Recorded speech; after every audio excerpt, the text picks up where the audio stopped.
my hijab, rap my hijab, rap my hijab, rap my hijab. Keep swagging my hijab, swagging my hijab, swagging my hijab, swagging my hijab. I still rap my hijab, rap my hijab, rap my hijab, rap my hijab. Keep swagging my hijab, swagging my hijab, swagging my hijab, swagging my hijab.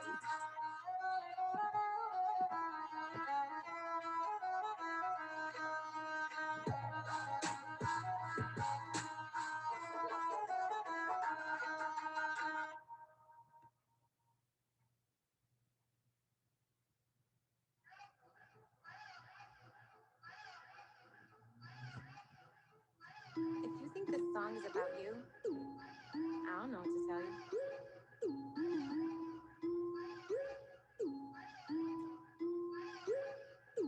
Sheikhs on the DL, sheikhs in my DM, begging me to shake it on my cam in the PM. Sheikhs on the DL, sheikhs in my DM, riding in the Addy like a Saudi Arabian. A teacher, a guru, or you just some doodoo. That I on the whole soup, but you just a produce. Boy, you ain't got no juice. Boy, you drive a Oku. Too little for your ego, and I cannot give you no boost. Say my voice is hot on, cause you getting turned on. Boy, you might need put on. Boy, you need to turn down. Got my full hood on, got my full hood on. Something but I thought I got my full hood on. See them flexing CDs in their city suits. Goofy turbans and the prayer beats are rocking to Twitter, Insta, hear those howls. When the sun sets, trying to hunt me down. You can see my spirit, but you're a dog at night. We can see right through him. He's a dog, he's a dog, he's a dog, he's a dog, he's a dog, he's a dog. Oh, my ladies. Loud, proud, and can't be shut down. This is for you. They say a lady should never be loud. Mama, I hope I didn't make you prouder. They tried to knock your baby girl onto the ground. This oppression in Islam is unbound. Settle down, pipe down. No, you can't touch my crown. I was raised to use my voice, so you will hear this sound. What's a little pretty toy, something to boss around. Hoping that it don't make noise, but boy, that ain't never been me. I ain't never been saved. You want a little more me? Oh, that ain't never been me.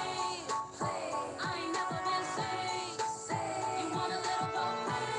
Oh, that ain't never been me. Say a lady should've never take breath. Did you think you'd always get what you want to?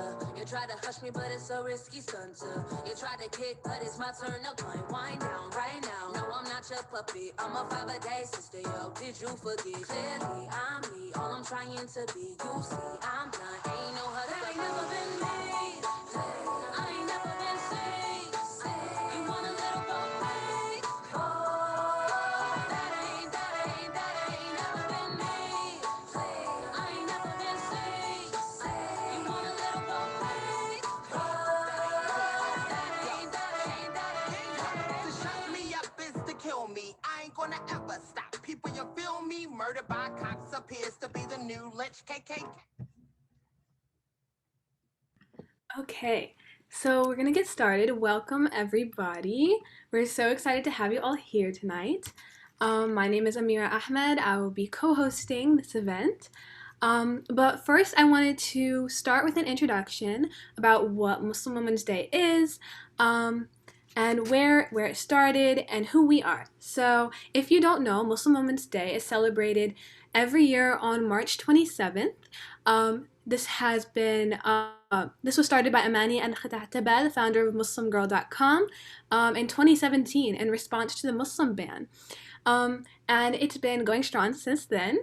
Like I said, I'm Amira Ahmed. I'm a senior at Chancellor High School in Fredericksburg, Virginia. I'm also the co-host of Fredericksburg Muslim Youth. And this is my other co-host. Hello. My name is Amatil. I am also a senior at Chancellor High School in Fredericksburg, Virginia, and I am the other co-host. So just a little backstory on what FMY is. We are located in Fredericksburg, Virginia, which is about an hour south, I think, of DC, for reference. And we are a small online as well as physical platform for the Muslim youth in our area. We noticed huge lack of spaces for the Muslim youth, especially spaces that were inclusive within our community. So we decided to start that on our own in April of 2020, so last year during Ramadan, right at the beginning of the pandemic. And yeah, I think that also the backstory behind this event. So like I said, it was started by muslimgirl.com, which is an amazing media company that is really a giant for Muslim women voices. But Amatul and I, in our sophomore year at Chancellor, decided to celebrate Muslim Women's Day with the students and staff at our school by creating an event kind of like this, but on a much smaller scale, of course, while we were, there was no pandemic, so we were in person, and we gathered in our school library with teachers, staff, and students, and we gave a space for the Muslim girls at our school to talk about their experiences as Muslim women in the community, and we had a Q&A panel, and it was amazing, and it really opened up a lot of dialogue in our community. Of course, last year we weren't able to do that because of the pandemic, but this year, Amatul and I thought, well, we have the support of our newfound organization, and of course, Gen Z is very privy with technology, so we could obviously use social media to crowdsource and get out, the word about a national event. So we decided to create this. It's been 4 long months in the making, and we're so excited to welcome you all here today to listen to our phenomenal lineup of panelists. And yeah, so with that, we'll get right into our wonderful speakers, which Amatul will introduce. All right. With no further delay, we welcome our first panelist, Raefa Yasin. She is a graduate of the University of Arkansas, Fort Smith, that advocates for the accurate representation of Muslim in the media. Welcome, Raefa. Thank you so much. How are you? Inshallah, everybody is doing well. Like she said, my name is Raefa Yasin. I'm 21 years old. I recently tried to make a movie, or I tried to pitch my movie to a big company called Wayfarer Studios. I don't know if you've ever heard of Justin Baldoni, but Justin Baldoni plays Raphael in Jane the Virgin, and he opened his own studio for movies and stuff. And I was watching a movie one night, and I don't remember exactly what it was about, but I just remember thinking, like, why does everybody else have a film that like pretty much accurately represents them? I think I was watching The Hate U Give, and I absolutely like fell in love with it. It reminded me a lot of what Muslims have to go through. And sorry, my brother's in the car with me. But anyway, yeah, so I saw that and I was like, you know what?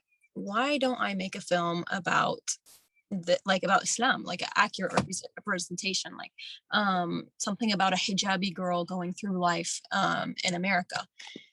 And so I decided to, give it a go and try out my shot with Justin Baldoni. I did it via TikTok actually. And I posted a video and I was like, please tag Justin Baldoni. This video is for him. If you're not him, keep scrolling. Or if you're not him, just tag him in the comments, please. And surprisingly, it actually blew up and it actually got a lot of traction and a lot of people started tagging him. And alhamdulillah, he actually duetted my video and he actually gave me the time to talk to him. Well, it wasn't to him, it was to his studio employees and stuff, like the people that do make the movies and stuff. And that was a very interesting experience. Although I did not get the movie thing, like they didn't accept to do the movie, it was a great learning experience, and it taught me a lot about like what I should do for the next time. And yeah, does anybody have any questions about that or anything? All of the attendees, you're more than welcome to leave your questions in the chat, and we will have a Q&A session at the end. So if you have questions throughout the entire panel, you're free to leave those in the end. But thank you so much, Raefa, for sharing your experience. And yeah, so we are going to go straight into our next panelist, which is Linda Sarsour. I'm very excited to welcome her here today. I remember I was 13 years old, and I was attending an Islamic convention with my grandma, and I was so ready to see Linda. She was speaking at a lecture there, and I remember running up to her and trying to get a picture with her, and I would, bring my grandma to all of her lectures, and she's been really a powerhouse for Muslim women and in the activism world in the U.S. And I know she's been a leading light for me, so I'm so excited to hear you speak today about your experience.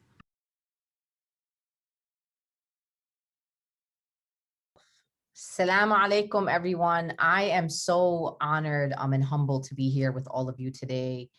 Thank you, Raefa, for sharing your story, for showing the courage and bravery and the kind of resilience that I love to see in women in our community. And so I need you to keep going, keep doing what you're doing. Thank you, Amira and Amatul, for inviting me here today. I'm so inspired by young women who are like you, who I have done many events, many panel discussions. This one was quite organized. I've never received the types of agendas and scheduling that you did. So I want you to know how proud I am of you. And I know that you're probably in a very short period of time going to be some of the best leaders we have in our community. And thank you to all of the sisters who are here today, my fellow panelists. Thank you for all that you do. We literally, this panel is the best our Muslim community has to offer. So I'm just humbled to be a part of it. Oftentimes when we talk about, for me, I celebrate Muslim women every day.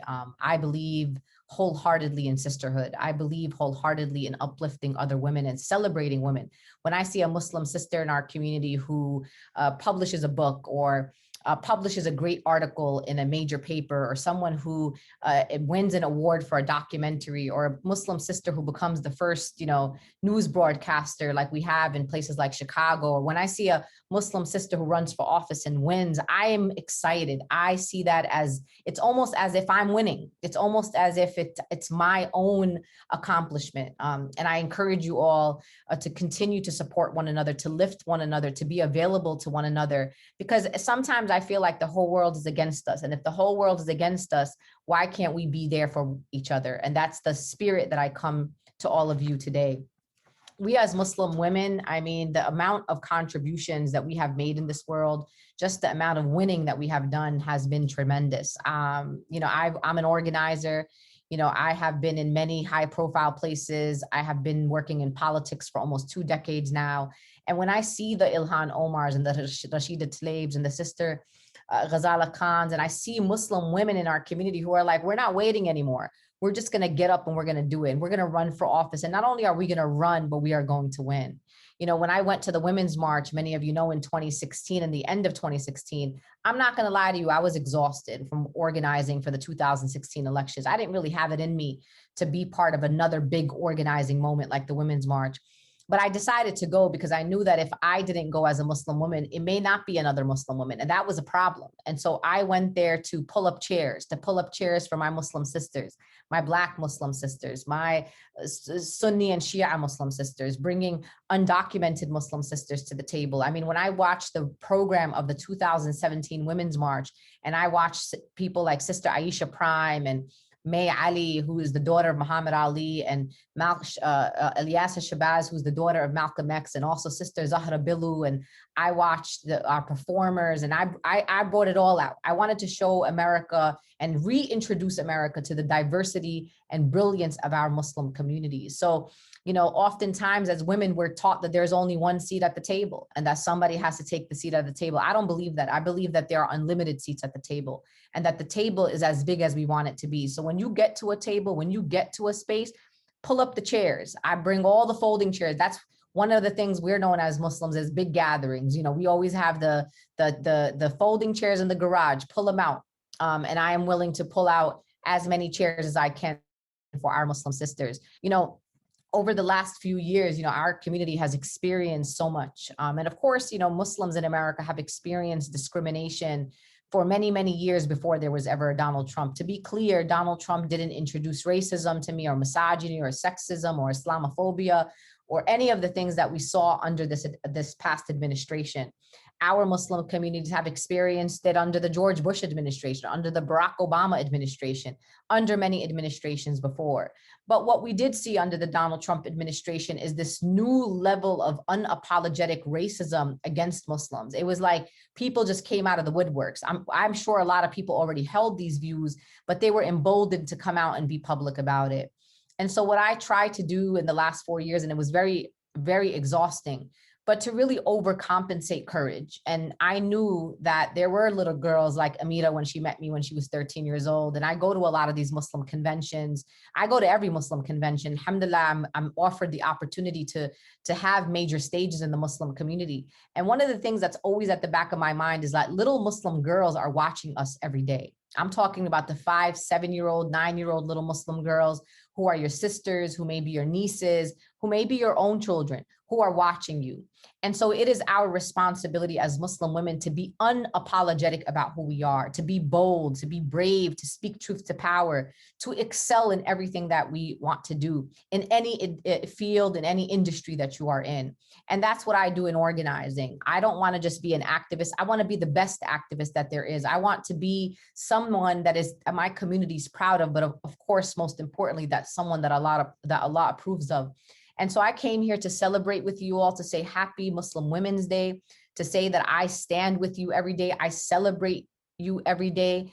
I celebrate all the women who are here and all the speakers that are here today.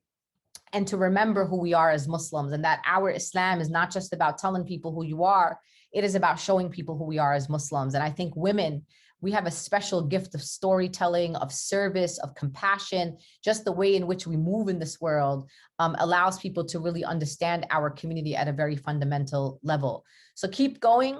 Stay unapologetic about who you are. Be all of you. Don't give up any part of your identity to make anyone feel comfortable. As you know, when I show up to a table and you all see me, I'm all of me. I'm very Palestinian. I am very Muslim, and I am proud of that every day. And I want to celebrate Muslim Women's Day in a way that also honors our sisters who don't wear hijab. Oftentimes when I see people celebrate Muslim Women's Day, there's also depictions of women who wear hijab. And of course, for me, this is an act of faith. I chose this act of faith as I believe it's also an act of courage in a place like the United States of America. But I also celebrate my Muslim sisters who don't wear hijab. We are no better than you. We are not more pious than you. And we are in sisterhood with all our Muslim sisters. So thank you to the Fredericksburg Muslim Youth for having me here today. I appreciate the space. Congratulations for this great event, and happy Muslim Women's Day. Thank you so, so much. And I definitely second everything she said, especially at the end. Definitely one of the things that Amtul and I were thinking about when curating this lineup was inclusivity, that Muslim women are not a monolith, and we are not one experience, and we're not one identity, you know? We are so many different things and so many different people. So we made sure that we curated a lineup of panelists that would be representative of all Muslim women, or at least some bit of Muslim women. And also, when she mentioned, the little Muslim girls, I have twin little sisters, and they're in the other room right now watching, and I really hope that, that they're inspired by this, and they look up to all of these panelists and say, I can do that too. But with that, Amatul will introduce our next guest. Yes, our next guest is Fitriya Mohamed.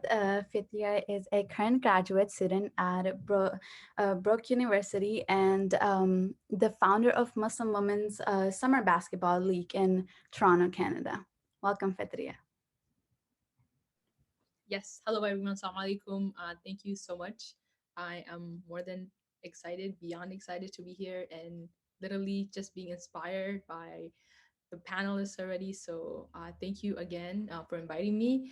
And yeah, so I guess a bit about myself. I am an activist for Muslim women's sports, and I grew up, playing sport from like literally the age of 10. I'm Ethiopian Canadian, And when I first came to Canada, it was a way for me to integrate into the Canadian culture through sport. But at that time, like some of the challenges I was going through was that as a Muslim, not like as a woman, being in sport is not, the norm. So on top of that, being a Muslim woman, it was just like another double of layer that I had to, explain to, people within my community, even like my family, and like just telling them that, hey, like I want to take part, I want to participate in sport because it's fun. I love it. It is a different way for me to express myself. And but they weren't too understanding of why I wanted to, participate in sport. But that was already a challenge that I was experiencing within, my community. So when I got into the sport world as a whole, I was just exploring all sorts of sports at first. And like I had to assure that, the sports that I took part in kind of allowed me to be, I guess, freedom to like give me the freedom to actually be a Muslim woman, like now assuring that I wasn't like leaving my Islamic identity behind because I wanted to take part in sport. Because I'm sure you guys have heard of so many sport federations challenging Muslim women for wanting to take part in sport because of their hijab or them wanting to be modest and wanting to take part in sport. But they're challenging us because apparently that's a threat to them, right? So with my work currently, I founded the Muslim Women's Summer Basketball League based in Toronto because some of the challenges I went through when I was trying to participate in basketball, my love for basketball grew compared to the other sports, and particularly basketball because um, I feel like the culture was more so inclusive compared to the other sports that I participate in because I was able to, be in a community that was still had a lot of marginalized community, like in terms of the BIPOC community. So I was able to relate to the girls and women that were part of the basketball community. So, but the other sports is just like, I didn't feel included. So I had to let go of those and, just dedicate to basketball. And later on, I realized that Muslim women were still missing in the sport world. And I wanted to, create something that encouraged Muslim women to also find the love that I have for the sport. Because so the constant question of like, why are we missing, why are we Muslim women here?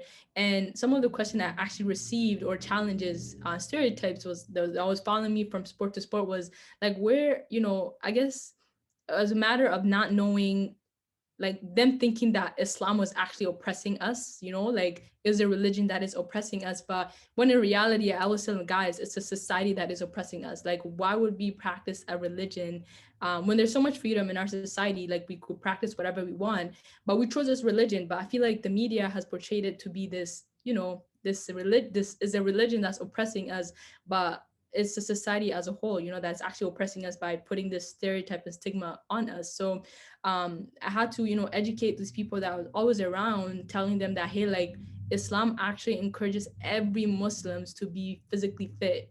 Like, what does that say? What makes you think a Muslim woman shouldn't, be in sport? Because, a thing called religion, like there's no such a thing. But it was honestly very exhausting having to explain that every single time. And because, they already had this stereotype in their mind that like, yeah, it's odd seeing.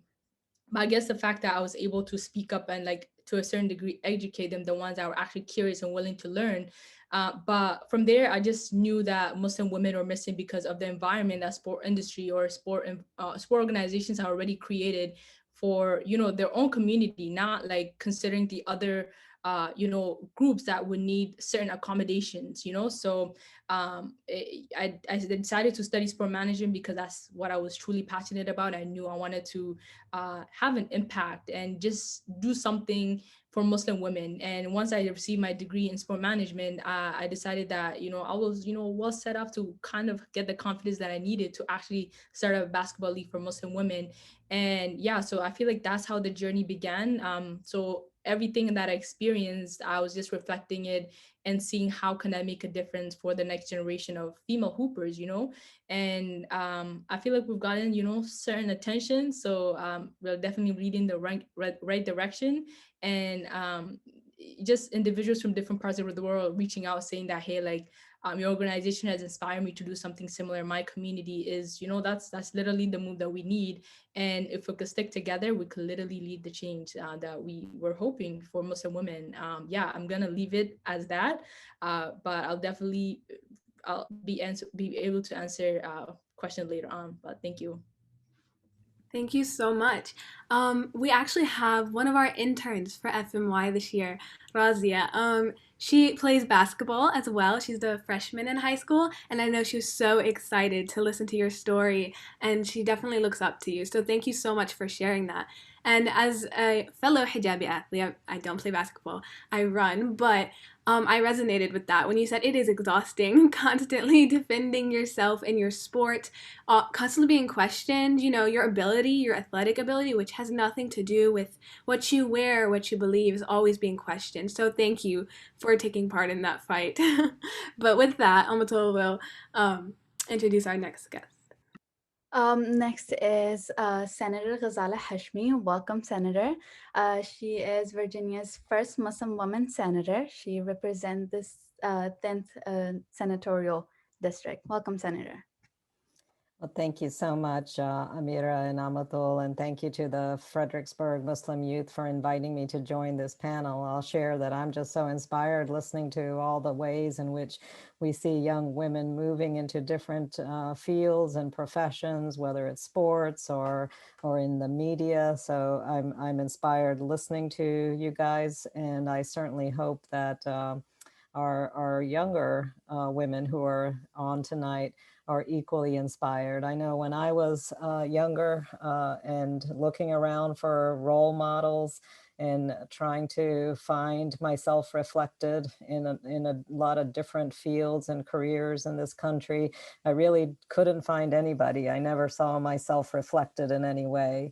So it's really wonderful to see so many young women moving into different professions and breaking new ground and inspiring the folks that are coming behind them. So congratulations to everyone who's doing that work. I will share a little bit about myself and my decision to run for office. And as you mentioned, I have the honor of representing the 10th senatorial district in Virginia, which is composed of a large part of the city of Richmond, as well as a surrounding county, Chesterfield County, and then representing all of Powhatan County, which is a rural county in central Virginia. And my decision to run for office was actually based on a couple of factors, but primarily it was the impetus to make sure that we had full and adequate representation in the Virginia General Assembly. And as you mentioned, I'm actually the first Muslim in the Senate. We have two representatives in the House of Delegates who I'm honored to work with, but the Senate itself has it needed a little bit more representation. It needed more diversity, and I was happy to be able to be a part of that effort to flip a seat and to ensure that we have a majority, a Democratic majority in the Virginia Senate, so that we can pass legislation that is really transformative.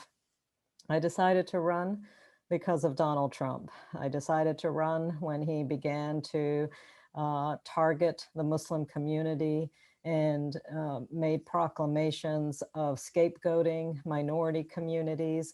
And I knew that this is something that we simply couldn't let go by. We had a lot of wonderful allies, people in Congress, people in our state government who spoke out against the Trump administration, who said to the Muslim communities, we stand by you. We will do everything we can to represent you, and we are here to also speak in support of you. And when I heard our allies say those words, it struck me that I'm so thankful that we have people of integrity, people of ethics in positions of power to stand and represent minority communities. But at the same time, I felt that weight of responsibility. I thought it's not fair to have our allies carry this burden of representation. And I knew that within our own community, we had the responsibility and we had the opportunity to actually represent ourselves, and that we had to do this hard work. We had to challenge ourselves to make sure that we had individuals, candidates, people who were willing to engage in public office at all levels, whether it's local or state or at the federal level, and that we had to begin to see ourselves in political office so that we have fair and equitable representation. And so that was a critical reason for me to run. I'd spent 30 years in higher education. It was a big shift and a big challenge for me to move into another career and to take on this responsibility. But I also had wonderful support. I had such amazing people who were more than willing to do everything they could to help me change basically the system and the structure of the political scene that we had right here in Central Virginia. So I'll just share one thing that really touched me right after my election. And it's hard for sometimes for all of us to remember what it felt like in 2017, 2018, but it was a pretty bleak period. A lot of anxiety about the political rhetoric, about the direction of where this country was heading in. And after I was successful in the election in 2019, I began receiving text messages and emails from not just the state, but throughout the country and also from throughout the world. And those text messages and emails resonated with one word. They all said the word hope. And they were just so touching because they said that the fact that I could be elected in Central Virginia indicated that Virginia and this country is a country that deeply values its sense of democracy, its inclusivity, and its willingness to engage fully with the diverse communities that we have here. And so people really saw this as an opportunity that Virginia was leading the way in terms of hopeful change. And I'm so pleased that we were able to continue that effort in 2020. And I'm confident that we're going to continue to see this kind of change in the next few years. So thank you again for letting me be here. Thank you so much for telling us and speaking about your experience, and thank you for paving the way. I know I'll be moving on to college next year, and I am pursuing law and politics, so seeing women like you, women like Ilhan Omar and Rashida Tlaib, it's inspiring, and it gives me hope, because I know that if you guys can do it, I can do it too. So thank you so much for your time. And Amato will introduce our next guest. Sorry. Actually, we're going to do a quick intermission so that we can announce our first giveaway winner.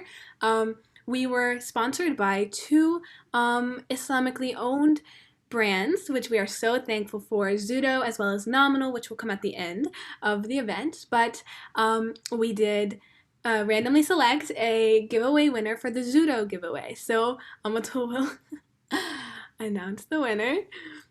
Congratulations to Nicole Impey from Virginia. You will receive I'm not sure if she's here, but she will receive a email after the event with more information on how we can ship you your gift. So thank you for that.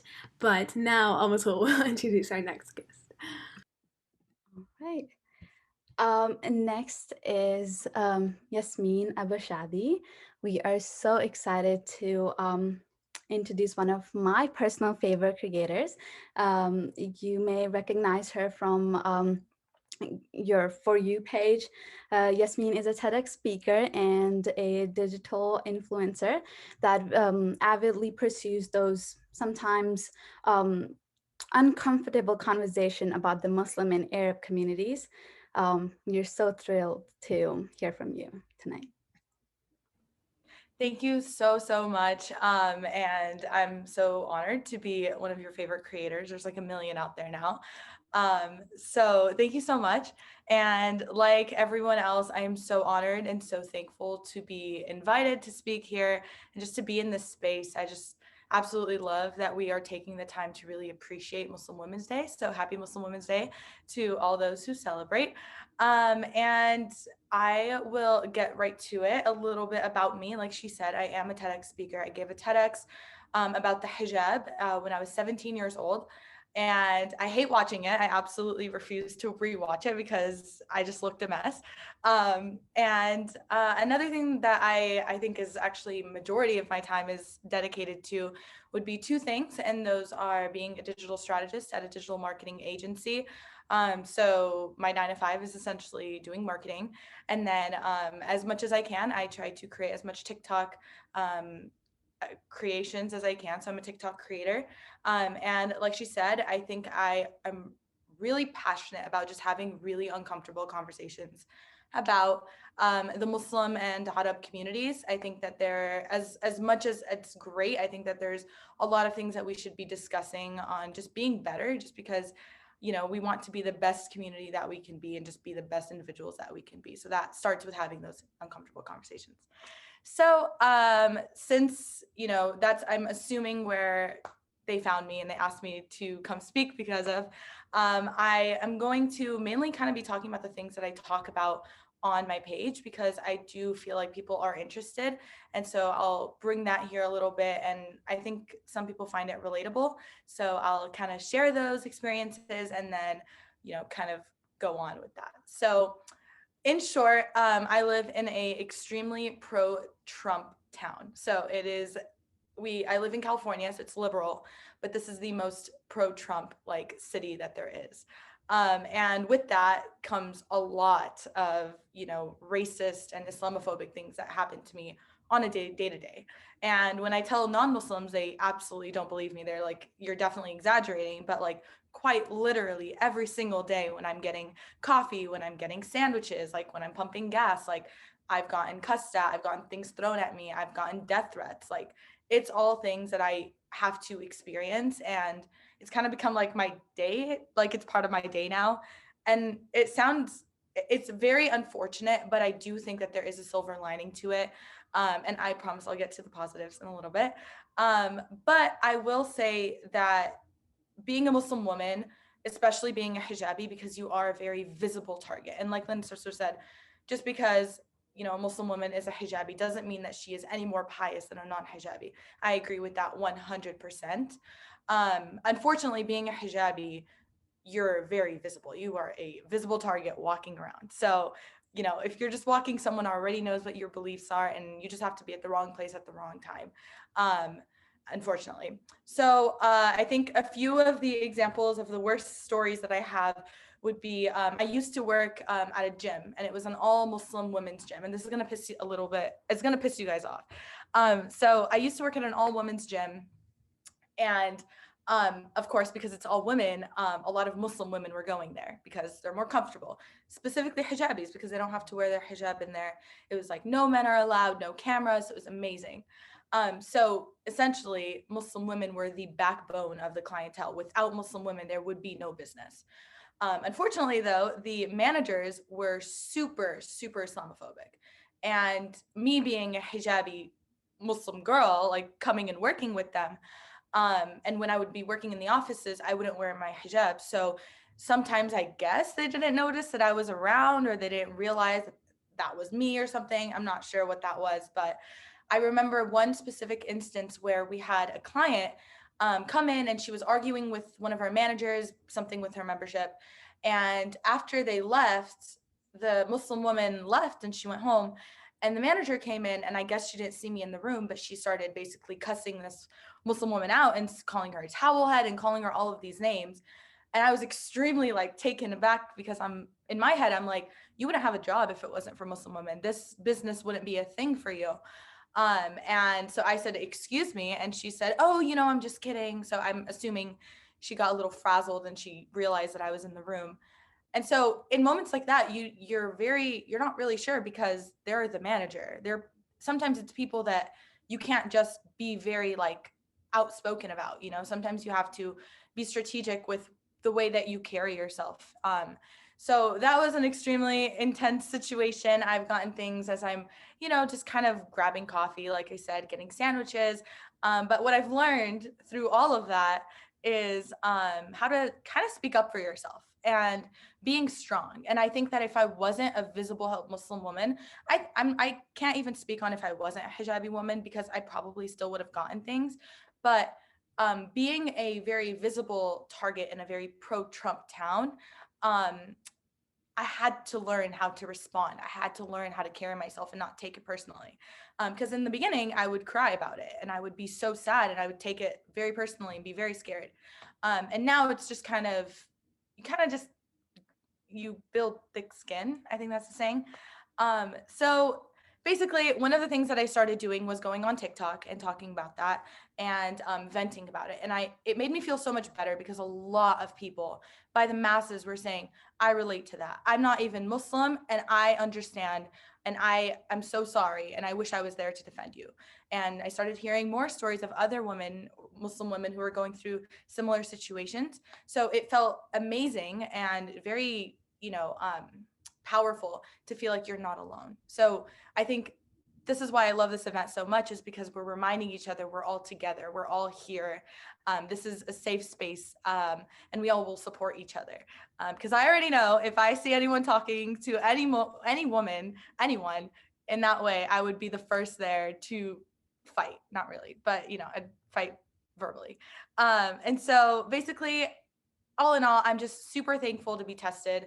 I think that being tested by Allah is always a good sign. And, that's kind of the reason why we're here. We're here to be tested. So alhamdulillah, whether you're hijabi or not, whether, you're a woman or not, essentially being tested is a good thing. And it also, it makes you very selective of the people that you surround yourself with, wanting to keep people who are super strong, who speak up for themselves, and who are just bosses. And it's amazing. Just having those people around you feels very, very, very motivating. But we do love our strong and soft-spoken queens too, though. So yeah, we're not saying anything at that. And then one last thing I just wanted to leave everyone with, just because I was just thinking about it last night, is being very cognizant of being tokenized as a Muslim woman navigating the West. That's a huge thing that I've been noticing has been just been happening. Essentially, huge organizations and companies will basically take millions of pictures of you, really use you on, their websites or on the, billboards around or whatever. And they don't even provide you the same resources that they're providing other, members or other clients or other, students. And so that's actually something I wanted to just quickly mention. I have 5 amazing women that I worked with here, and they're actually here in the audience. And we essentially worked on going up against our entire university and basically fighting and getting in so many meetings in and out, and basically being put in circles by them to essentially get a resource center, to be able to basically be even acknowledged on our census in the university, just receiving the same things that other students within other communities are receiving. And it took a lot of work. It was extremely frustrating. But at the end, we ended up doing it. And it feels so much better knowing that future generations are going to have resource centers and they're going to be able to be acknowledged, all because of our current work or our past work. But essentially, we just have to fight. That's how it is. And it's amazing. And I think just speaking up is so rewarding in the things that you are receiving currently, and the things and just how you feel, and just feeling stronger. So we are strong, we are powerful, we are very, very deserving. So let's go. Thank you. Thank you so much, Yasmine. Definitely what you said about, whenever you're faced with those microaggressions that I think become very normalized, especially in the youth, when we've definitely grown up with it, and we've kind of been taught, especially if it's coming from authority, just quiet down and let it pass. Definitely, like you said, being strong. I hope that panels and events and opportunities like these will I think, bring up the youth and give them the empowerment they need to realize that they don't have to take the treatment, that they can be strong, they can challenge the authority if needed. But yes, thank you so much for your time and your experience. We'll introduce the next guest and our last guest of the night. Before we go into our next giveaway of the night, Jenna Khan is a current sophomore at St. John's University in New York. She is an advocate for the stigmatization of mental health in Muslim and South Asian communities. I'm actually really passionate about this particular issue as well. So I can't wait to hear about your experience. Jenna, welcome. Hi, I would just like to begin by saying thank you for allowing me to be on this wonderful panel. Like, this whole entire conference was just amazing. I loved hearing all the voices from everybody, and it was very eye-opening and insightful. And just to talk a little bit about myself, I'm a sophomore currently, and I'm an environmental science. I'm an environmental science major, and environmental science is also another aspect of myself that I'm very passionate about and that I love talking about. That's obviously for another day. But as me, like myself, I'm South Asian. I'm a Bengali. I'm an immigrant from Bangladesh. Like, I actually immigrated here when I was a child. And although I don't really have that many memories of Bangladesh, I still carry a lot of like the the community and like from my parents and like from everyone around me. And I just want to talk about mental health because like even though in recent years it's been a lot more welcome and like open to talk about, it's still a very stigmatized topic because from our, especially as a Muslim and as a South Asian, in our communities, it's almost as if it's a taboo to talk about our problems that we can't see. Like, physical health problems are very much talked about, like diabetes or other like injuries. However, like mental health, which really which can really like hinder our like day-to-day like activities and stuff, it's not very much talked about, and that needs to change. And I believe that we should be having these conversations with like our parents and with like the elders in the community, and to um and like having the conversation about like how we could help ourselves, because like when mental health isn't talked about as much, it can stem from a lot of generational trauma that is forced down upon us, because even though we don't have the same experiences that our parents or grandparents have gone through, it's passed down from them. And this must be talked about because it can honestly like very much affect the relationship with your parents and like with the people around you. And as a community, we need to come together and talk about this more. And so like in my community, like I've been organizing with like the clubs in my college and my university, and we also talk about this often. Like, I'm a member of one of my clubs that is honestly a safe space for South Asian women and for presenting individuals, which is honestly amazing. I love that. And like one of my goals in my life is to study more about health, like in and of itself, so I could like help more people. But yeah, thank you for having me on. This was amazing. Thank you so much. I think so many of us, especially like I said before, the youth, resonate with that. I think we're definitely making a big push as a generation towards destigmatizing mental health and moving towards normalizing getting help. And a lot of us have the same, I guess, parental experiences where there's a lot of trauma, and they don't really know how to, I guess, react to that change and that demand that the youth is saying, we need help now, and there's nothing wrong with us needing help. But yeah, it's so important that we have people speak out and work on this issue. So thank you so much. It was lovely having you here tonight. Thank you. So Jenna was our last panelist. We did have Sheila Nortley on the lineup. However, she is based in the UK right now. And unfortunately, there was a mix-up with her agent, and instead of Eastern time, it was her time zone. And so she sent a text right before because she thought she would be able to join, but it is like midnight in the UK right now. So unfortunately, she will not be able to join us tonight. However, we are recording this and it will be put up on YouTube. So if you go and watch that, she might make an appearance in the video. So unfortunately, she cannot be here tonight, but you can follow her on social media and see her appearance in the video after the event. But with that, we're going to go into the last giveaway of the night, which is for the Nominal Giveaway. I know a lot of the people in the audience, some of the Muslim youth, you know what Nominal is. We are lucky to have them as a sponsor for the event.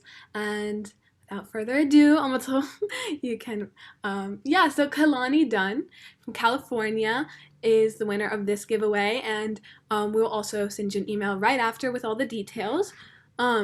And yeah, so we will now move on to the Q&A. Oh, wow. Okay, my cat is here. 1 second. So you can introduce the Q&A session.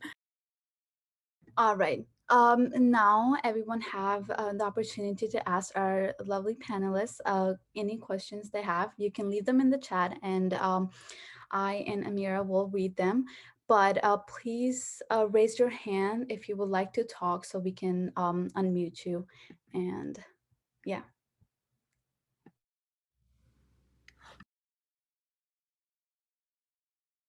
While we give you guys time to put questions in the chat, or you can raise your hand, we have a few questions that were submitted beforehand, so we'll go with those first.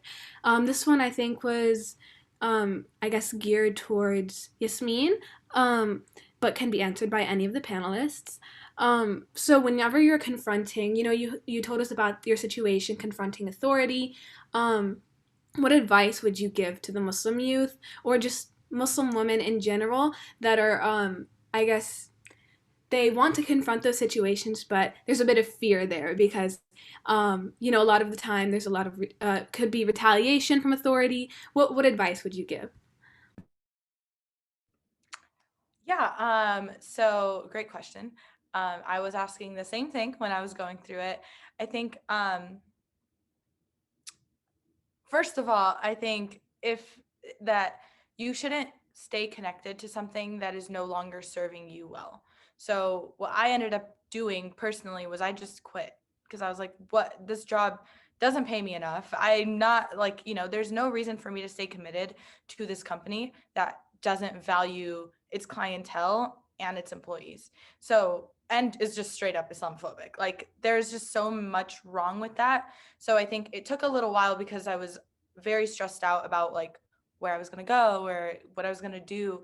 But I just kind of, you have to have tawakkul, you have to have reliance that Allah is going to take care of you and just make the decision to leave or whatever it is really. Personally, I thought it was best to leave because I don't think that I should stay. But in situations where, let's say you're not capable of just leaving, I think you should say, I think you should try to find someone who is like in charge that has more authority over them, and make it as serious as possible and almost like pull a Karen on it, and just very, very like directly be very direct on what is wrong and what you what you want from that. And also I think if someone is being super, super messed up to you, I think you should just leave. But that's what I think. Good advice to me. Thank you. Okay, the next question. We have somebody raising their hand. It's my little sisters right there. Okay. So I don't know if they want to unmute themselves and ask the question. I just asked to unmute them. Let's see if they able. Here we go. Go ahead, Samantha's name. When you were a little Muslim girl, who did you look up to? Okay, well, I think that could be directed at all of the panelists, so if you all want to take a shot at that one.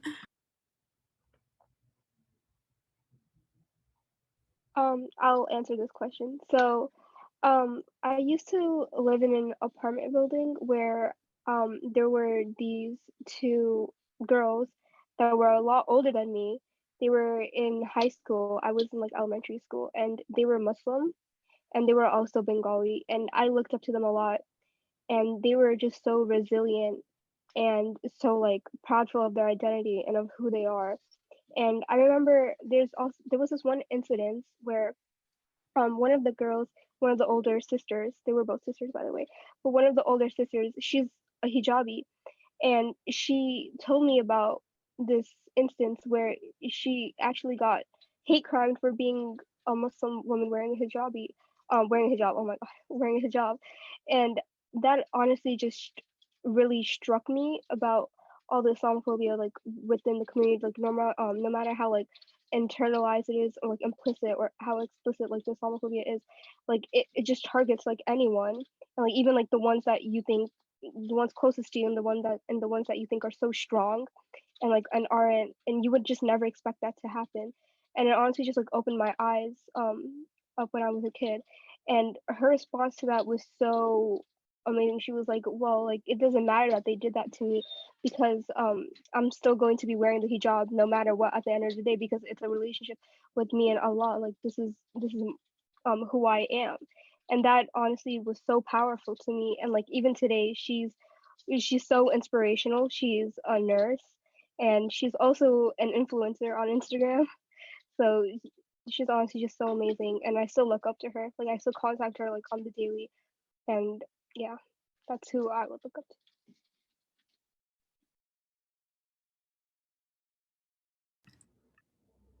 Yeah, okay, I could go. Personally, in terms of like the sport world, when I was participating in sport, I literally couldn't find anyone to look up to. So I decided to be that role model for the next gen to a certain degree. But later on, I discovered individuals such as Balkis Abdul Qadir, Batuli Kamara, and even Ibtihad Mohammed, so like I was looking for individuals that were in the sport world that were owning their space, and creating space for the next generation of women. But before that, I just try to find any Muslim individual, like any like literally Muslim women that were, doing like amazing things in their fields. And then later on, when I got to discover other role models within my field, I was able to, connect to them and just follow them as a mentor.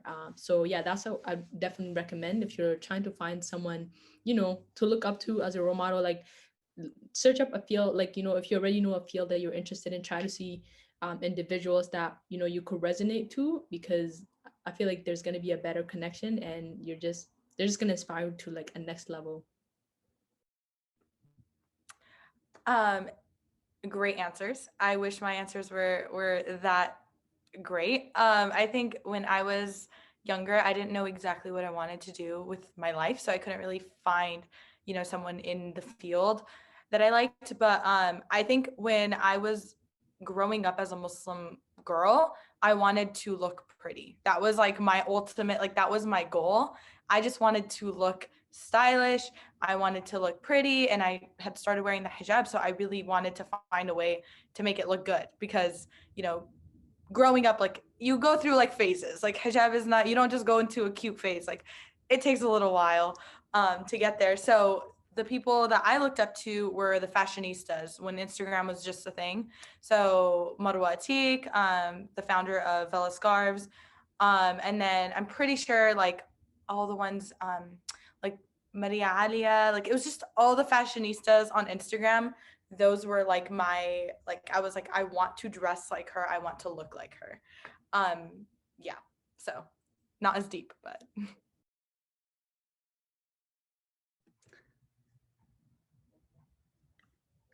Okay. I think we have a couple in the chat, so Amatul. Yes.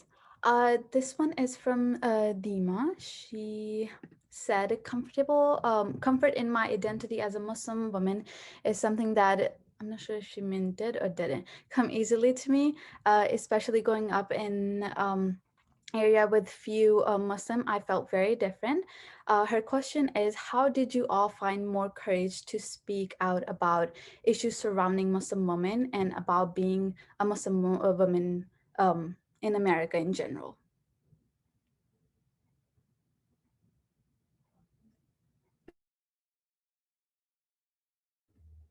Okay, I could start out, but I just want to say that's like a crazy, like that's a good question.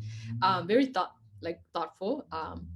I feel like with myself, I grew up, I was raised a Muslim, so my religious identity was installed in me from a very young age, and um, with that, although I didn't truly understand Islam when I was younger, because just practicing because of family traditions and all that. But later on, I fell in love with the religion when I, started doing my own research, to like literally reading, and just learning the religion at my pace, and rather than going to like Sunday school and just memorizing the Quran and stuff.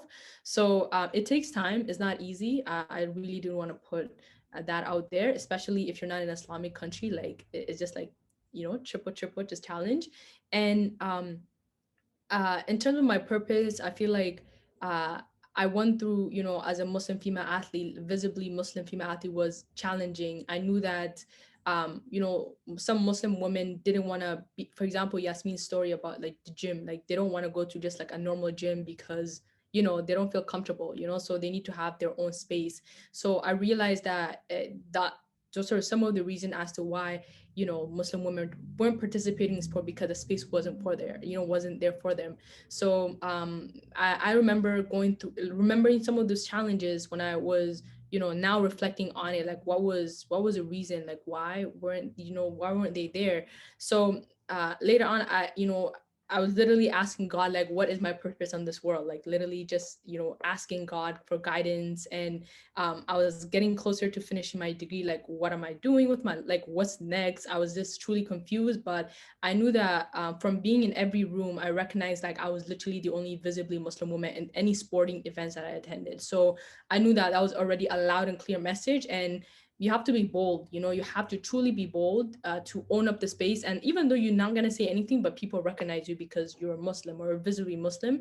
So it's a matter of not being ashamed, but I feel like once you actually truly the fact that you're on the, like, you said that you're on the path of, you already discovered the love for your religion, like that's already, like, mashallah, that's truly amazing. So now, like anyone that comes to challenge you, you're not even gonna give them the time and energy to, like actually taking what they're gonna say to you. So you're already on the right track. It's a matter of just like literally holding on to your faith and being strong and being bold and own up the space, because Allah got your back at the end of the day.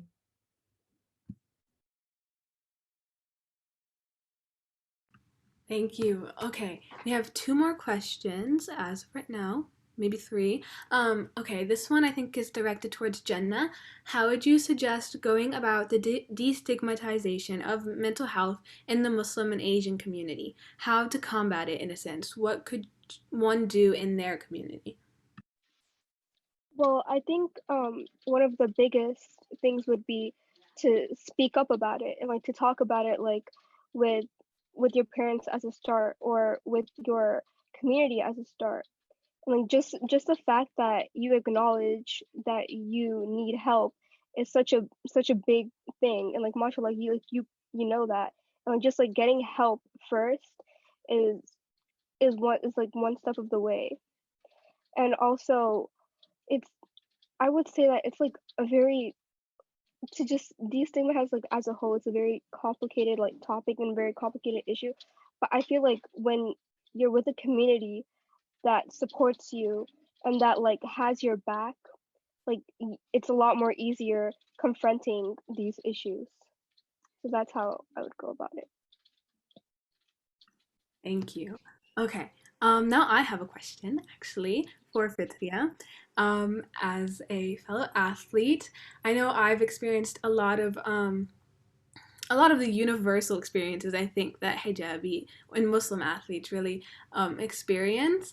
But especially as a hijabi, when you're on a team or you go to sporting events, competitions, a lot of the time you're going to get the same questions, about your clothing, your apparel. A lot of the times, it's just out of curiosity, and you can tell it's not really with any ill will.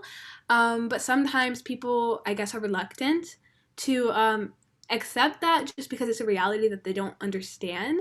So I know a lot of time, I feel like we shouldn't have to explain ourselves. We shouldn't have to defend, whatever we're wearing, whatever we believe, however we choose to compete.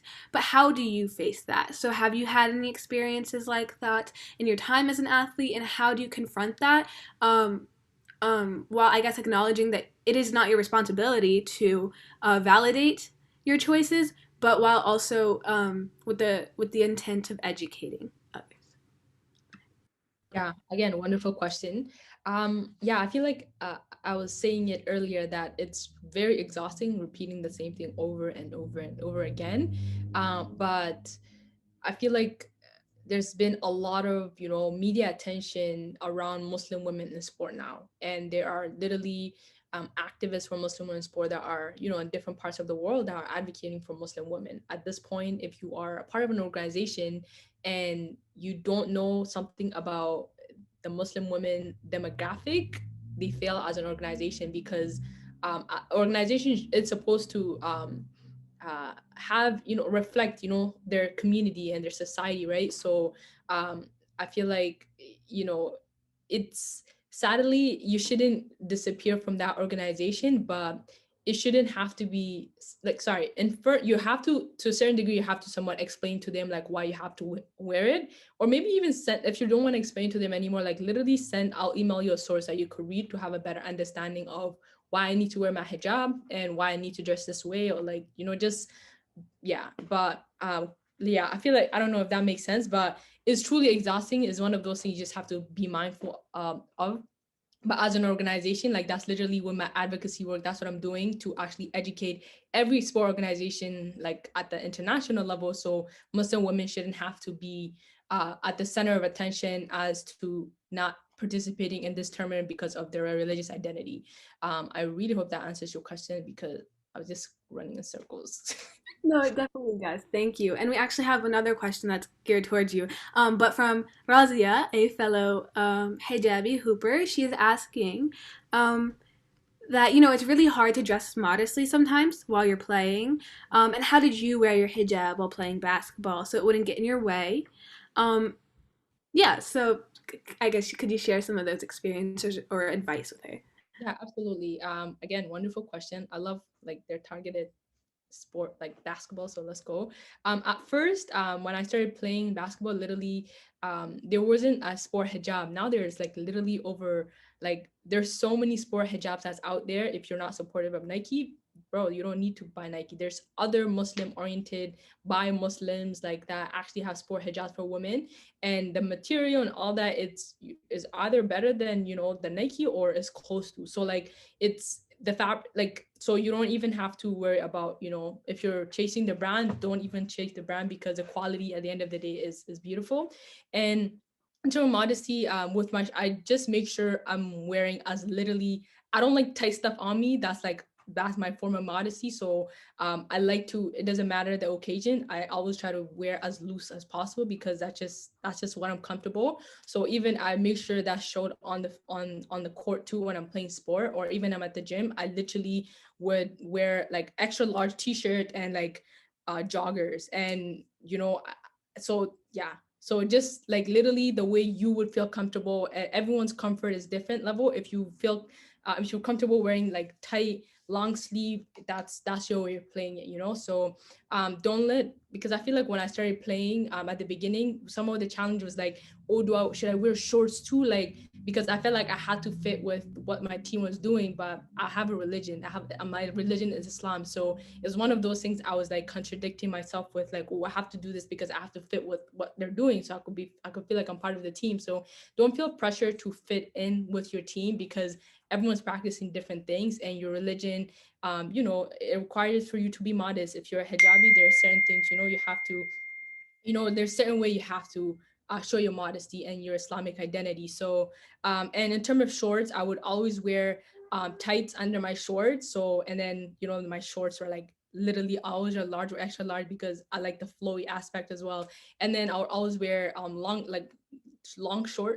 socks. So, if my tights are like short and they're still like somehow connected to each other, so not much of my skin is showing. And then I would literally just wear extra large top, and I'll make sure that it's, covered. Everything that needs to be covered is covered. And in terms of my hijab, before sport hijabs were out there, I would just like wear those abaya scarves, those little ones that's not like too heavy. I would just tie it and make sure that my hair is nicely tied, so when I'm running, it's not gonna like untie and fall off. But yeah, at the end of the day, I feel like you will know your comfort. I feel like you kind of you think you need a validation, but you already know how you feel comfortable. So that's what I want to tell you. But yeah, don't feel pressure to fit in with your team, because they're not, they're not practicing Islam. Thank you. She wanted me to tell you that she looks up to you a lot, and that she does hope to establish something for Muslim women in sport in our city as well one day. I do not play basketball, however, I am an athlete, so I'm going to help answer this question because I think maybe I could have some advice that would work. So I run track and cross country, and I know for me, a lot of the issue was, for us, we had like they would either wear tank top uniform shirt for competition, or like I guess like athletic material, like tight shirts with like short sleeve shirts, and neither of those worked for me, obviously, because they were tight, and like putting a shirt under was just not conventional or convenient. Sorry. So I think what I would say is, one, do not be afraid to ask for accommodation. There's nothing wrong with telling your coach, hey, this is what I believe in. This is how I choose to dress because it's what I'm more comfortable with. Could you help and support me as a coach by could we, get another kind of shirt made, maybe the same uniform with long sleeves, which is what I did. Oftentimes that is more than able to happen. They get these kind of uniforms from a manufacturer, and they can easily ask to get it altered or something like that. So I got long sleeves added to mine, things like that. Or, I know a lot of, like, in the US, there's been a lot of change and hijabi athletes trying to get schools to create like athletic hijabs for the uniforms, which is awesome, I think. But yeah, don't be afraid to ask for that accommodation. They're there to help you. And also, just lost it. Okay. But yeah, completely left my mind. But also, yeah, get resourceful. Like Fitriya said, there's so many different ways you can mix and match. I know for me, the Nike hijab just was not working for me, and I bought it and I was so excited about it. It's just not for me. But those I know all the hijabis in here know, you're like 9-10 years old, the little pullover hijab you wear to the masjid, those work perfectly.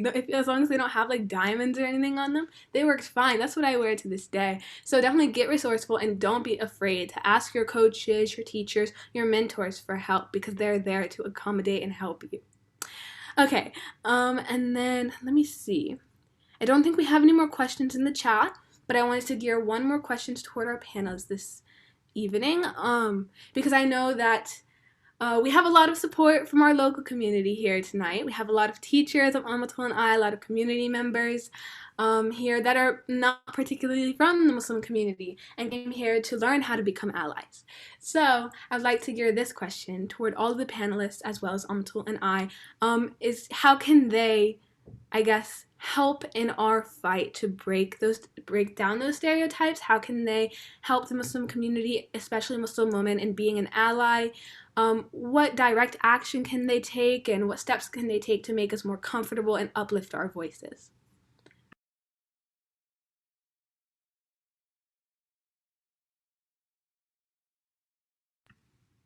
Yasmine, do you want to take that one first? Yeah, I'm just processing. I'm trying to think of the answer. I think that allies have access to rooms and spaces and conversations that we might not. I don't think that it's very common. I'm lying. It is common, but I think that people are going to be more openly Islamophobic with people who are obviously not Muslims, unless they're trying to be hurtful. So they have access to rooms and conversations and spaces that we may not have. And so if there's anything, even in the slightest, like something on the news about a Muslim, and then someone makes a comment to the room about how all Muslims are like that or something like that, stepping up and making sure that the conversation is changing, and that they know that that sort of behavior isn't really tolerated anymore.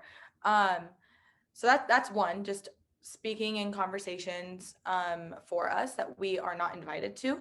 And then two, I think that something that I really wish when I'm in situations where someone has confronted me, I think that I wish someone stood up and said something, because being, and to specify, and you were saying like being specifically for Muslim women, as a woman, I am less likely to, be like more confident in talking back or in just ensuring my safety. It's unfortunate, but it's true. Being a woman, you're just more vulnerable. So if someone says something to a Muslim woman, to me, I would hope that someone stands up for me and says something on my behalf, just so I don't feel like I'm alone. And there's videos. I don't know if anyone has seen this. It was a long time ago, but there was a niqabi who was at like a coffee bean, and niqabi is someone who wears a burqa, by the way. And so she was at a coffee bean in Riverside in California, and someone was yelling at her and telling her to like leave, and basically that she's not welcomed in this country. And the employee actually like completely stopped everything and defended her and kicked that person out. So things like this do make a difference and completely changes what goes down in the situation. So yeah, that's the two things I could think of off the top of my head right now. Thank you. Jenna or Fitriya, I don't know if you guys either have anything to say on that one, but if so.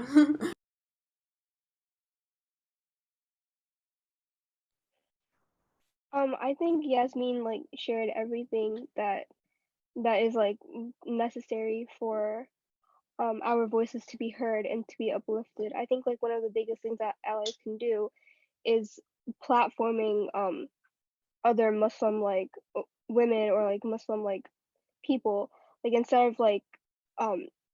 of sharing their own opinions about like topics for the Muslim community, they allow us to share their platform or uplift our voices so we can actually talk about the topic from our perspective as a Muslim.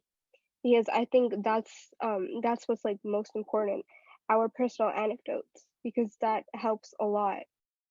Especially like when gaining perspective, because like when you hear about Muslim like topics that are pertaining to like Islam or about like other cultures, you would want to hear it from someone that is a part of that community and that has had that experience, so you can like learn better, like more accurately, I suppose. And so like to be a better ally is just like to hear us, like stand by us, and like also as Yasmine has said, like stand up for us, because like oftentimes it's it's us or like our own communities that have to like, sorry I can't articulate this well, but like that we have to like share the problem or like the burden, like or like of confronting these. And like it's like so much, it would be like so much support, and like it would be a lot of help if people would all like non-Muslim people would also stand by us and like stand up for us like in challenging times, or like yeah. But I think that would also be one of the biggest things. Yeah, no, those are all great. I guess from education standpoint, I would just recommend maybe even diversifying what's being taught in, in your classrooms or in workshops or whatnot. Just like trying to bring some sort of, narrative about, what's being, I guess the media is saying about Islam, but like actually putting the actual truth. I know it requires more research, but that's actually another way standing up and actually be an ally, because you're actually bringing the truth into your classroom. And stating, to, your Muslim students that, hey, like, I feel I understand, like, I'm trying to understand you and be there for you. It's not just about, like, yeah, you shouldn't just wait for someone to make a comment about, another student, to make a negative comment about, a Muslim woman or Islam or whatever, for you to bring a conversation to the classroom. It should be already part of the conversation, so, like, again, a classroom environment, organization, everything should be reflective of our society. So, like, try to diversify in the topics, chapters, literally from women, like, everything should be diversified as much as possible. And even the whole standing up thing shouldn't only be about Muslim women, literally anything. Like, if it's about women that's being, negatively talked about, if it's different race, like, literally anything that isn't right, you should always be ready to stand up and correct that person, or, I don't know, punish them somehow. Like, I don't know how, maybe send them to, I don't know, but there's always a consequence for that individual for starting that conversation, because now the next student won't do that thing, so yeah. Definitely everything she said from the educational standpoint. I think that's something that I and also Amrita have been very passionate about in the past few months, especially. We've, encountered some, I guess, some negative rhetoric within our schools, and we had to confront that on behalf of, some other students. I think for me, from my perspective, one of the best ways to encourage that support of young Muslim women in the classroom is one, I think, don't shy away from those topics, those hard topics. Yes, they're hard, and a lot of the time it's very much easier to just leave it, let's not talk about that in class. But class is exactly the place where those conversations should happen. So encourage them, of course, in a respectful way. However, don't stifle that dialogue, because that's what's going to create understanding in your classroom. And yeah, that's what I would say about that. I think we have, Amatul has one more question. We have one more from Ziora. I will unmute her right now. Hi. This isn't really like a question. It's more so like, I don't know. I really appreciate like you guys allowing me to like be in this space and observe and listen to all of your stories and your experiences. I've known Amir and Amatul a very long time, and so I'm really proud of them and all they've done. For a lot of the people in here, like the panelists, you all are doing very like groundbreaking work for your communities. And this isn't more so a question, but I just wanted to make sure, like, Jenna brought up like taking care of your mental health, and I just wanted to like tell you guys like it's okay to rest. Please take breaks when needed. You guys face like a lot of adversity, and please keep in mind like your existence is not up for debate. You don't have to debate with anybody on anything.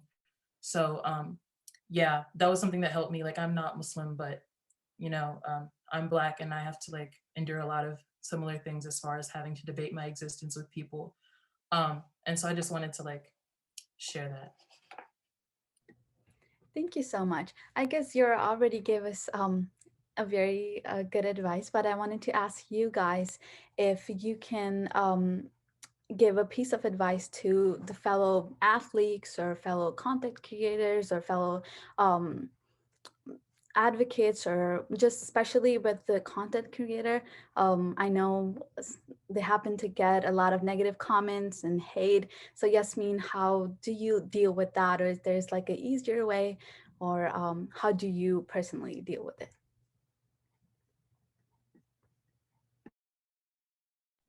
So the Wi-Fi completely, like, it started getting really choppy there. So do you mind just repeating the question? Yes, sorry about that. Can you guys hear me now? Okay. I was saying how Azira already gave us a very good advice. I just wanted to continue on that by saying, if you guys can give us and the fellow athletes or fellow content creators or fellow advocates any advice on how to deal with like the hateful comments that we get sometime on daily basis, or sometimes just being the only hijabi in the group, or yeah. Oh, so you were okay. So sorry. I think something that I consistently have to tell myself, two things actually, that I have to consistently tell myself. One, everything happens for a reason. Literally every single thing in this world is happening for a reason. I may be too small to understand that reason, and I will never find out that reason, but I have to just come to terms with that. That's one. And then two, what other people think of me is not my business. And like that took me a like it took me a long time to realize that, is that like if someone hates me or if someone is hating on my religion, that's their problem. I am at peace. I am happy with my religion. They can say whatever they want. They're hurtful. But that doesn't mean I'm going to allow them to hurt me. So it's just kind of that mindset shift, because before I used to take that very to heart. I used to be like, I probably just wore the wrong color hijab. Like it was just very like, I took it like that it was my fault. And so with time, you start to kind of learn this. I feel like it's not something that I can like say, okay, step one, step two, but it's like with time, you just start to realize that it's not you, it's them. And that's their problem. And you can't fix that, unfortunately. It's not your job to. Literally, nobody is paying you to do it. Like, it's literally not your job to teach someone how to not be hateful. So those are things that I keep in mind. Thank you. Oh, sorry, Fitriya, go ahead. Literally, Yasmine, I agree in terms of if you actually pay attention to what people think of you every day, you're not gonna go far, because that negativity is gonna hit you harder than you ever think. So that is one advice. Like, don't pay attention to what people think. If you are a content creator, you're putting the content out for you, and then people that support you are gonna like it because they know your content, you know. So, and also that embracing your difference, that is something that I always say every single time, because our society, you know, I feel like nowadays we're finally being authentic and actually embracing our identity, and that has like I'm in for this. I really hope this trend doesn't end, like doesn't die down. But by being different and not, you know, always thinking about, oh, I have to do this because this is what my generation is doing now. Like, be authentic to yourself, and because by you being authentic, you're actually inspiring the next generations, that individuals that look like you know, and they need that inspiration. But if you are so, you know, keen to actually just look like what the rest of society looks like, you're not going to be any different. And if you want to be recognized by different organizations and by different, you know, like the work that you want to do in the future, like if you're not different, how are they going to find you, you know? So so in short, embrace your difference, period. That's so powerful. I was literally taking notes because I have to use that in my journaling or whatever. Okay, so I think we have one last question because I think we're coming to the end of the night. There has proven, to be a problem within the Muslim community, especially among Muslim men, when it comes to understanding women's struggles or even being against what some call Western ideas of women's rights. What is a good approach to combating misinformation about women's issues within the community, especially issues that Muslim women face?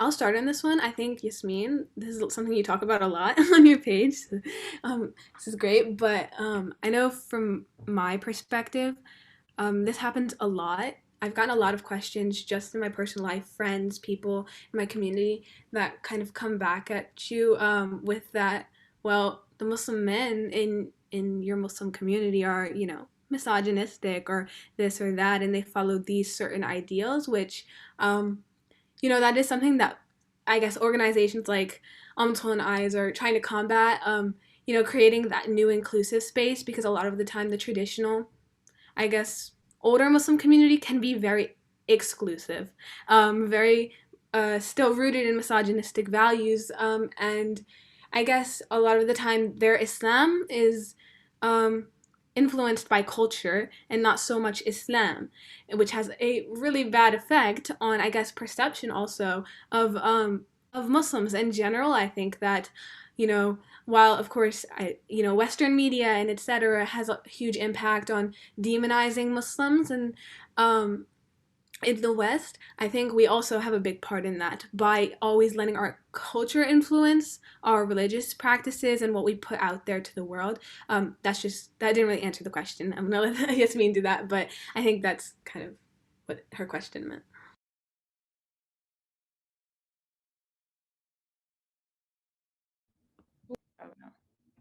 Can you guys hear me?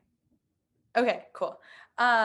Yeah, so 100% agree on everything you're saying. I actually want to echo you with that.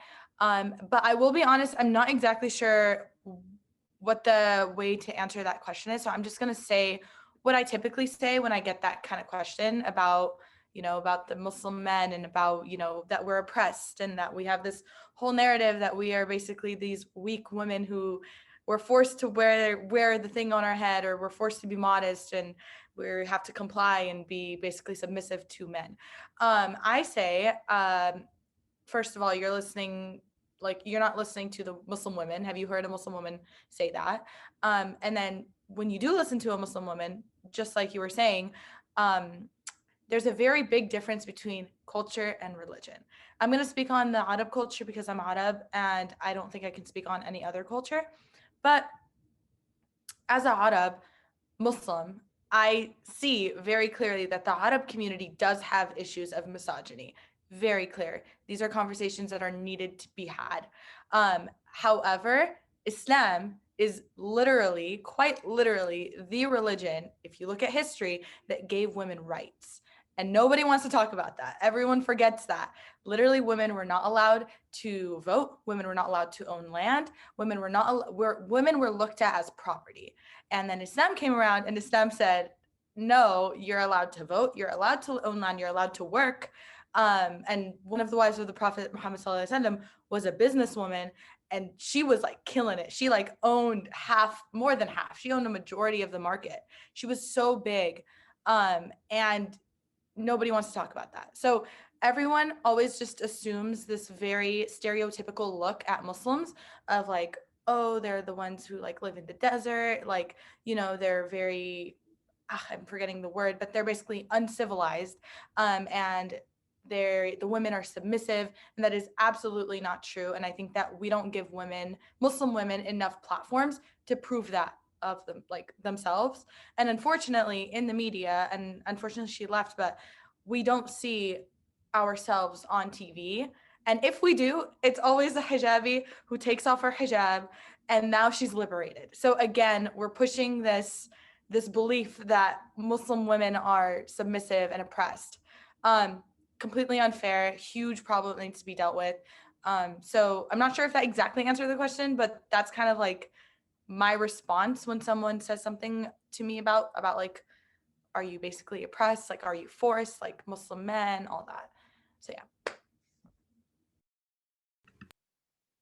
Yeah, I feel like, I was literally gonna say how Islam gave rights to women before society even did. So I would definitely just recommend asking that person, where are you getting your information from? Because I can send you the right sources and then just end the convo. Yes. Oh my gosh. Yes, absolutely. Everything both of you said. And I think I want to kind of connect this to the education question we had earlier. I'm very passionate about that. Teach that. Teach that. You don't, like Yasmine said, you don't hear about that. You don't hear about where Islam gave women rights in general. Teach that. That's material you can teach. That's a narrative that you can teach that's not harmful, Okay, sorry, that was a tangent. But I think that was our last question of the night. We ran a little bit over. Atul, you can go to the last slide. But I just want to give a huge thank you, first of all, to all of our panelists. You're amazing. I'm so grateful that you were willing to come and share your experiences and your advice with us and our attendees. Yes, thank you so much. And of course, to all of our attendees, thank you so much for registering and for taking the step to educate yourself. If you're Muslim, thank you for supporting. Happy Muslim Women's Day. Ramadan Kareem, it's coming up soon. But thank you so, so much all for coming. And thank you so much to our panelists. Amatul, I'll let you take it off. All right, I just want to say the same thing as Amira did. Thank you so much, you guys, for taking the time out for this. We really appreciate it. I know y'all are in completely different settings. I know Yasmeen is traveling at the moment, and we really appreciate you taking the time out and making this happen. Thank you so much, and sharing your experiences and thoughts and giving those amazing advice. Thank you so much, guys. Really. Have a moment today, everybody.